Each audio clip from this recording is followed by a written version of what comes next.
Magic Mage from server 243, and today I'm here to discuss the recent event that was just released, the Tribal Warrior game. And what's really unique about this event that came through is while we have the standard way of farming for different resources to use in our forge to get the feathers and the wood to build our standard arrows, this game only allows for us to spend 3,500 gems. As you progress, your rewards for the secondary path will become available. This is going to show us collectively what we can claim during the entire event period if we are purchasing this Chronicle series. So we're looking at 60 of the random immortal fragments, 6 of the Philosopher's Stone offers, 100 Stardust, 1 of the Dragon Crystal treasure boxes, 30 of the Crimson Moonlight, the Chatterbox.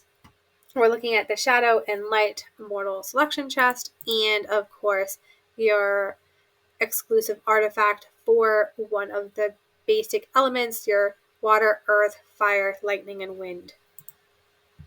There's not a third path in this game. Additionally, many games in the past would offer a shop for us to purchase some of the special materials, and this game does not offer a shop.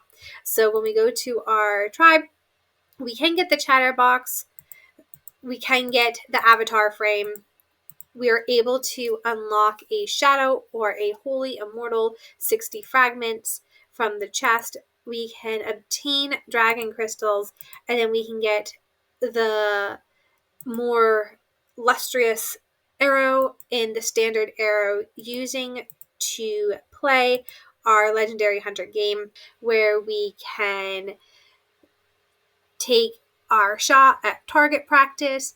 The regular blue arrows are 20 damage with the 25% chance to double that damage up to 40, where our elite arrows, which do cost gems if you're not receiving them through the Chronicles, are 50 damage with the possibility of 1 out of 4, bringing us a 100 damage points. So with this, when we load our arrows up, we can take and change them out. I want to take and make sure when I am shooting my target practice, I am trying to get them as close as I can to exactly the number of points required, because if you exceed those points, you actually lose them. They don't account for the next level. So it is important to make sure. In this case, I wouldn't use a 50 and then a 20 because I would lose 20 points. So I will continue, and that was just a double. So this works well for me. And unfortunately, that double there, I lost some points. So because of that, like I said, it doesn't carry over for me in this round here. Each level does allow for me to need to reset those points to unlock the next level for us within the Chronicles. And to obtain these special 50 level arrows, there's 2 ways you can get them. The first way is you can go to the forge and you can spend 100 gems per arrow. When you're spending 100 gems per arrow, you can purchase up to 500 arrows. That's 50,000 gems. You are capped at 1,000 for forging these generic blue arrows, and you can get those through different events by either gathering resources. Now, one thing I did find in prior events when I'm gathering resources, if you're looking for farm nodes that aren't completely finished or close to being finished in time, so the ones that have like maybe 20 minutes or 30 minutes left, I find gathering those ones would yield me more boxes that would give me my resources, because it could send my troops out further, and they tend to be assumed with completing the task. So that was some of the quick tidbits I found for that. We can also collect resources within our own courtyards. So as we're collecting our resources here, we could potentially receive some of those boxes we are looking for to be able to generate some of the arrows that can be created just by doing grunt work within the game. The other way we can do that is by defeating gnome armies and gnome bosses. Now I had went through with this, and you'll notice like I'm right around level 18 now. It's 550 damage points. I had worked with a couple of members within my alliance, and the furthest someone was able to achieve so far was level 26, and they advised me that level 26 requires you to have 1,000 points to move on to level 27. I had been able, when I first started, to get to level 17, and from there I pretty much gauged what I thought would be needed to get through to the next rounds.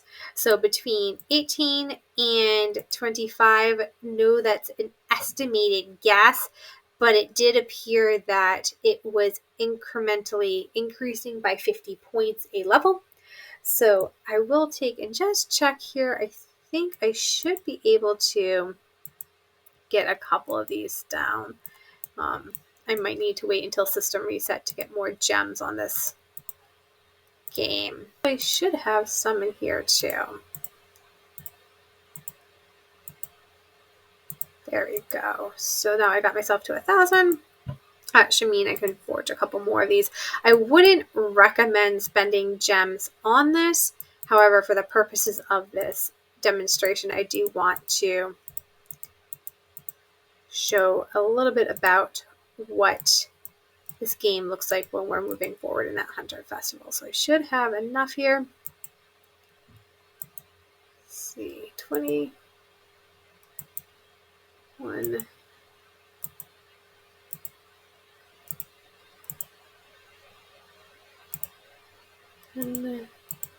2, 3, 4 should be my, oops, maybe one more. There we go.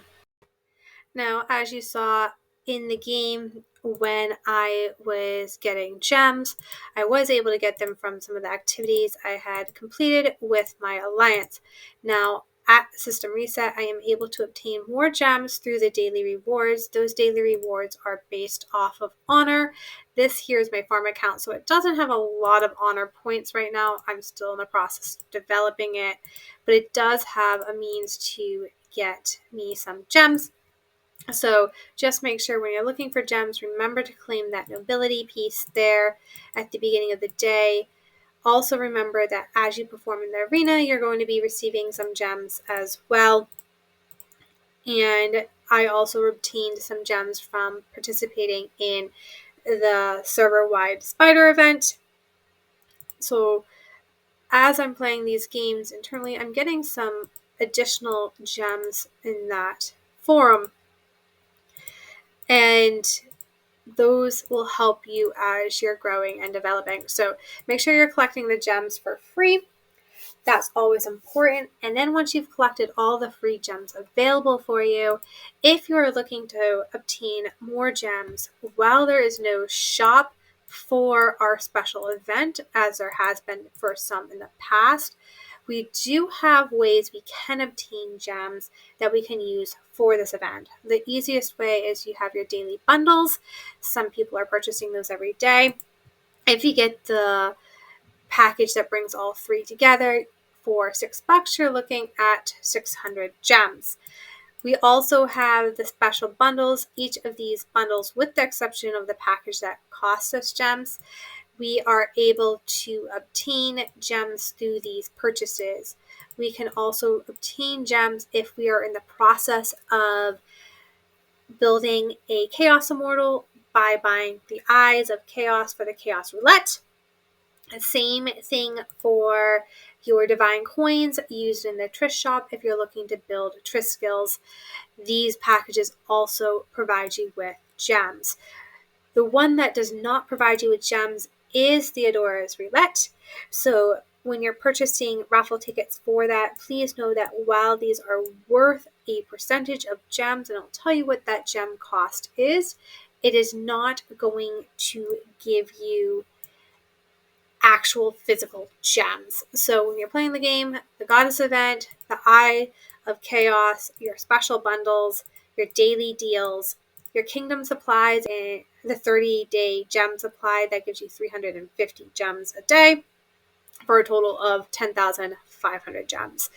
You can also buy gems at the gem shop. It's not the best deal. I really would encourage you to look at either your Goddess gift, your Eye of Chaos bundles, your special bundles, and your daily deals to get you your gems that you might wish to obtain to use in this game to build yourself these forged Lusterium arrows that are 100 gems a piece to play the game. Now, with that being said, I would highly encourage, if you're not at level 15, to really invest those VIP gems back into your VIP. That's going to be critical to help you obtain some additional benefits within the game, probably more benefits than if you were just playing the Legendary Hunter game and unlocking these chronicles, especially if you are not building a Chaos Immortal at this point. These fragments, well, you can get a free Epic Immortal for 60 fragments. There's other ways you can do it. The ship doesn't cost you at all any gems, and you can obtain fragment pieces through the ship. And then also, if you're looking at the Golden Path, you can obtain fragment Mysterium pieces as well. And these random fragment pieces will probably cost you a lot less than the required gems you will need to accrue to complete this game. So if you're really playing this and you're looking to build your Shadow or Holy March to get those 60 fragments, and you really are a heavy spender and you have enough gems and you've already maxed out your VIP, this is really a good game. But if you're free to play, a low spender or a medium spender, I would really encourage you to stop and think and look at everything and maybe invest those gems in other areas of the game and play this game as you would to complete what you can by just forging these universal 20 damage dealing arrows for yourself. I hope this helped with understanding everything, the cost of these gems, where it leaves us in terms of completing these chronicles, both by completing daily tasks of defeating gnomes, gnome bosses, collecting resources, gathering resources. Make sure when you are playing the bosses and the gnomes, you're really doubling down for games like Gnome Hunt, where you're already going to be trying to expel those gnomes anyways to gain added points. Same thing for I think the other event I had is done. Let's check here with my calendar. Yeah, I think yesterday my expelling gnomes was done, but I may have 2, 3, 4. No, it's going to end on Thursday, so expelling gnomes won't come back around. So yesterday I really took advantage of expelling gnomes because that included bosses and rewards with enchantment stones.